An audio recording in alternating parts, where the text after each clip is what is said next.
ओम शांति। हाँ, कई बार हम प्रश्न के उत्तर में कहते हैं कि आप YouTube पर हमारे चैनल पर जाओ और प्लेलिस्ट में आपको सब कुछ ग्रुप वाइज मिलेगा। लेकिन कईयों की कंप्लेन होती है कि हम उसको प्लेलिस्ट में जाने का समझ नहीं आ रहा है और या नहीं जा रहे हैं। तो उसके लिए मैंने यहाँ विधि बताई है कैसे चैनल खोलनी है और कैसे आप प्लेलिस्ट में जाके चूज़ कर सकते हैं। तो प्लीज़ ये विधि फॉलो करो। ओम शांति। अगर आपको मेडिटेशन और हेल्थ की बातों को अच्छी रीति समझना है तो यूट्यूब चैनल है शिव शक्ति मेडिटेशन बीके कुसुम। फिर सब्सक्राइब करेंगे और जो लक्ष्मी नारायण का आइकॉन है उस पर टच करेंगे तो हमारी चैनल खुल जाएगी। वहाँ प्लेलिस्ट में आपको सब कुछ ग्रुप वाइज मिलेगा। साथ साथ लाइक शेयर और कमेंट भी कीजिए। इससे आपका दुआ का खाता बढ़ेगा, बुद्धि का ताला खुलेगा और आप जल्दी जल्दी आगे बढ़ सकोगे। ओम शांति। ओम शांति। आज मुरली में आया कि मुख्य 4 शास्त्र है, तो वो शास्त्र कौन से है ये समझना है। ऊपर के पैराग्राफ अनुसार उत्तर है। आज शिव बाबा ने बताया कि 4 धर्म के 4 शास्त्र है। तो 4 धर्म माना एक तो देवी देवता धर्म जिसको हिंदू कहते हैं अभी, जो भारत का है धर्म। दूसरा है इस्लामी, बौद्धी और ईसाई माना क्रिश्चियन धर्म। ये 4 मुख्य धर्म हैं। आप जब शिविर करते हैं तो पहले ही 7 दिन की शिविर में ये आता है कि कैसे कल्प वृक्ष में कौन से धर्म होते हैं। तो ये 4 मुख्य धर्म है। इसीलिए कहा कि अभी 3 धर्म दिखाई दे रहा है और एक धर्म प्राइलोप है जो खुद फाउंडेशन है। तो गीता ही माई बाप है, अर्थात गीता से ही हमारे हर एक धर्म की स्थापना होती है। तो ये गीता स्वयं भगवान ने आके इस सृष्टि पर जब कलयुग का अंत होता है तब आकर हमें जो भी ज्ञान दिया, आत्मज्ञान, जिससे देवी देवता धर्म की स्थापना होती है। तो पहले ब्राह्मण धर्म आके ब्राह्मण बनाते हैं, फिर देवी देवता, फिर क्षत्रिय और फिर दूसरे धर्म होते हैं। तो ये देवी देवता धर्म मुख्य धर्म है और गीता ही सारे कल्पवृक्ष का मूल है, क्योंकि बीज ही परमात्मा है। तो ये जो 4 धर्म में से 3 धर्म जो है उसके शास्त्र वो आत्माएं जो भी निमित्त है, जैसे जीसस क्राइस्ट है तो वो इब्राहिम है तो वो उसने कुरान रचा। ऐसे हर एक धर्म गुरु स्थापकों ने अपने अपने शास्त्र रचा। ऐसे ही परमात्मा ने आकर जो बोला वो शास्त्र बना गीता। इसीलिए बाबा ने कहा कि हम ये ही मुख्य फाउंडेशन है। एक बार विवेकानंद कोई बाहर यूरोप में गए थे और वहाँ सब ने सब शास्त्रों रखे थे और गीता को सबसे नीचे रखा था और कहा कि सभी ये शास्त्र ऊंचे हैं और गीता तो एकदम उसकी कोई वैल्यू नहीं है। ये बहुत लंबी स्टोरी है। लेकिन फिर विवेकानंद ने क्या किया, गीता को हटा लिया तो सारे शास्त्रों नीचे गिर पड़े। फिर उसका राज समझाया तो सब उनको उनके पीछे पीछे जाने लगे। और उसने कहा कि अगर ये गीता नहीं होती तो कोई शास्त्र नहीं होगा। इसीलिए गीता का महत्व है। गीता में भी कहा है, सभी योगों का भी समझाया है, भगवान की हर बात जो भी संगम युग पर आकर सिखाई वो सब गीता में है। हाँ, अभी क्या है कि कलयुग के अंत में ये गीता में जो भी वाक्य है वो बहुत ओरिजिनल कम है, फिर भी उसका जो विस्तार है वो समझाने वाला कोई नहीं है। उसका विस्तार बहुत बहुत गुह्य है।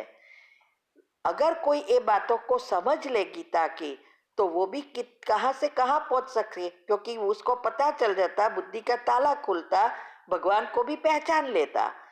लेकिन कोई बात ये समझते ही नहीं है और सब चलता आता है, जो कहा वो सुना और वही हाजी हाजी करके फॉलो करे। उसका मीनिंग कोई समझे नहीं, ना तो समझाया ना खुद समझे। इसीलिए यही कहना चाहते हैं यहाँ कि मुख्य शास्त्र जो है वो गीता है और वही फाउंडेशन है। ओम शांति। ओम शांति। आपका प्रश्न है मुरली से लेकर ऊंचते ऊंच शिव बाबा, फिर जगदम्बा और प्रजापति पिता ब्रह्मा और उनके बच्चे, 3 भाई तो है, बाकी देवी देवता धर्म बड़ा भाई है नहीं, प्रायलोप हो गया। जरूर जब न रहे तब तो इस धर्म की स्थापना हो, बाकी सब खलास हो जाए। तो ये समझना है कि 3 भाई तो है, बाकी देवी देवता धर्म बड़ा भाई है, ये समझना है। उत्तर है 3 भाई का अर्थ ही है दूसरे 3 मुख्य धर्म, जो अगले ही प्रश्न के उत्तर में मैंने समझाया कि 4 मुख्य धर्म। तो ये यहाँ कहते हैं 4 भाई, और उसमें से मुख्य देवी देवता धर्म वो प्रायलोप है, और बाकी के 3 धर्म जो 3 भाई बाबा कहते हैं वो अभी इस सृष्टि पर है। तो जब जो धर्म नहीं है उसकी ही स्थापना करनी होती है, जो धर्म है उनकी तो स्थापना करने की जरूरत ही नहीं है। तो इसीलिए बाबा ने कहा कि जब देवी देवता धर्म की स्थापना हो जाएगी तब ये 3 धर्म ऑटोमेटिक समाप्त हो जाएंगे। ठीक है। ओम शांति। ये क्वेश्चन मेरे से बहुत बार पूछा गया है। तो हाय फ्रेंड्स, जो नॉलेज डॉक्टर्स से आपको बहुत सारे पैसे खर्च करके मिलेगी वो आज मैं फ्री में आपके सामने खुले दिल से शेयर करने वाला हूँ। आज मैं पूछता हूँ आपसे, लेना है कि नहीं? आप भी सीखिए और अपने छोटे भाई बहनों, अपने मम्मी पापा सबको बताइए। टेक्निकली उनकी भी बहुत हेल्प हो जाएगी। मैं आज आपको बताऊंगा बेस्ट स्लीपिंग हैबिट्स, पोस्चर और उसके साइंटिफिक रीजंस, क्या क्या बीमारियां आप सही तरीके से सोने से ही आप ठीक कर सकते हैं और अपने ब्रेन पावर को सिग्निफिकेंटली इंक्रीज भी कर सकते हैं। नमस्कार दोस्तों, मेरा नाम है सागर। मैं हूं एक IAS ऑफिसर, एक प्रोफेशनल ट्रेनर और प्राउडली एक टीचर, और आप देख रहे हैं सिविल बीइंग्स यानी सिविलाइज्ड ह्यूमन बीइंग्स।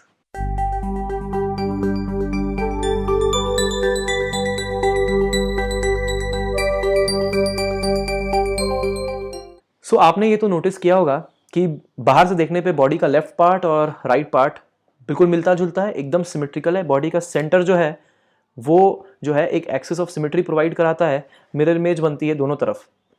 कितना सिमेट्रिकल है, पर अपने अंदर के ऑर्गन्स ऐसे बिल्कुल भी नहीं है, अंदर अनसिमेट्रिकल है। सबसे पहले बात करेंगे हार्ट की। अब लेफ्ट साइड में सोना बेहतर है या राइट साइड में, हार्ट के पॉइंट ऑफ व्यू से बात करेंगे। इसके बाद ब्रेन पे आएंगे। हमारी आर्टरीज होती हैं और एक सबसे बड़ी आर्टरी होती है जिसको बोलते हैं एओर्टा, जो कि लेफ्ट साइड के हार्ट से निकल के इस तरीके से कर्व करती है। और जब आप इस तरीके से सोते हो ऐसे झुक के, तो होता यह है कि ये जो एओर्टा है ये सबसे ज़्यादा जो ब्लड लेके जाती है, सबसे बड़ी आर्टरी है तो इसमें वॉल्यूम जो होगा ब्लड का सबसे ज़्यादा होगा। तो जो ब्लड लेके जाती है ये पूरी बॉडी में ईजिली डिस्ट्रीब्यूट कर देती है। लेकिन अगर आप राइट साइड सोंगे और ये एओर्टा ऊपर की तरफ इस तरीके कर्व्ड है, तो हार्ट को एक्सेस प्रेशर लगाना पड़ेगा, पंपिंग प्रेशर, ताकि ये एओर्टा में ब्लड को भेज सके। जिससे होगा ये हार्ट जो होगा वो बहुत ज़्यादा एनर्जी के साथ काम कर रहा होगा। मोर ओवर उतनी ही एनर्जी से अगर मान लो हार्ट काम कर रहा है तो आपका जो ब्लड है बॉडी के सारे पार्ट्स में इजीली पहुंच नहीं पाएगा। इसी कारण लेफ्ट और राइट में प्रेफरेबल है left. So always remember, for heart left is right, मतलब लेफ्ट में सोना सही है। ओके, तो लेफ्ट साइड करवट लेके सोना is always better as compare to right side. अब दूसरा, स्टमक। ध्यान देना, हम लोग डिजाइंड है उस तरीके से इंटरनली, एक्सटर्नली सिमेट्रिकल इसलिए है ताकि हम अपने रोजमर्रा के काम कर सकें। इंटरनली डिजाइंड है, एक तरफ अगर रखोगे तो आपकी बॉडी को बहुत ज्यादा बेनिफिट मिलेगा। लेफ्ट साइड में स्टमक होता है, स्टमक में होता है बाइल जूस, जो कि जो भी आपका आप खा रहे हो उसको सिक्रीट करने में, उसको डाइजेस्ट करने में हेल्प करता है। तो लेफ्ट साइड में जो स्टमक है, अगर आप लेफ्ट साइड में सो रहे हो तो पूरा का पूरा material will be shifted to the left, जिससे होगा ये कि आपका पूरा मटेरियल बहुत बढ़िया तरीके से चर्न और डाइजेस्ट होगा। ये जो आंतें होती है ना, ये आंतें पैक होती हैं फिर खुलती हैं, फिर पैक होती है फिर खुलती हैं, और इससे होगा ये कि जो डाइजेशन होगा वो बहुत बेहतर तरीके से होगा। तो इसी कारण स्टमक के पॉइंट ऑफ व्यू से भी देखें तो अगर आप राइट साइड में सोते हैं तो आपका पूरा का पूरा जो खाना होगा वो बाइल जूस से प्रॉपरली मिक्सअप नहीं हो पाएगा, जिसकी वजह से डाइजेशन इफेक्टिव नहीं होगा। इनडाइजेशन की शिकायत आपको हो सकती है। तो जिसको भी इनडाइजेशन की शिकायत है वो हमेशा लेफ्ट साइड सोएं। तो again for stomach left is right. अब ब्रेन की बात करते हैं।